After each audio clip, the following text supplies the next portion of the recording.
స్వస్థపరచవే వందనమయ్యా. హల్లెలూయా హల్లెలూయా చెప్పు గట్టిగా. హల్లెలూయా హల్లెలూయా.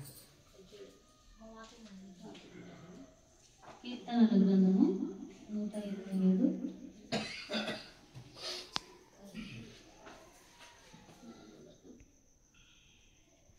కీర్తనలు 127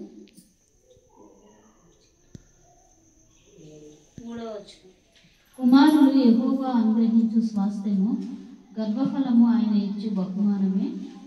యవనకాలమందు పుట్టిన కుమారులు బలవంతుని చేతుల్లోని బాణముల వంటి వారు. దేవుడి యొక్క వాక్యాన్ని దీవించుకున్నారు.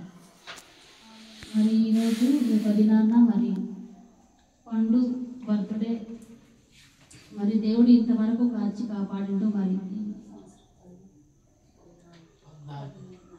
14 సంవత్సరాలు మరి దేవుని కృపలో ఇంతవరకు కాపాడి సంరక్షించి తిరిగి మరి ఈ యొక్క 15వ సంవత్సరంలో అడుగు పెడుతుండగా దేవుని యొక్క కృప, దేవుని యొక్క కనికరము మరి ఈ సంవత్సరం అంతా కూడా ఉండాలని నేను ప్రార్థిస్తున్నాను. మరి మనమందరం కూడా పండు కోసము ప్రార్థన చేద్దాం. మరి పండు ఈ సంవత్సరం అంతట్లో కూడా దేవుని యొక్క కృపలో వాడబడాలని, దేవుని సన్నిధిలో మంచిగా ఎదగాలని, దేవుడు మంచి ఆరోగ్యము ఆయుష్ ఇవ్వాలని నేను కోరుకుంటున్నాను. మనమందరం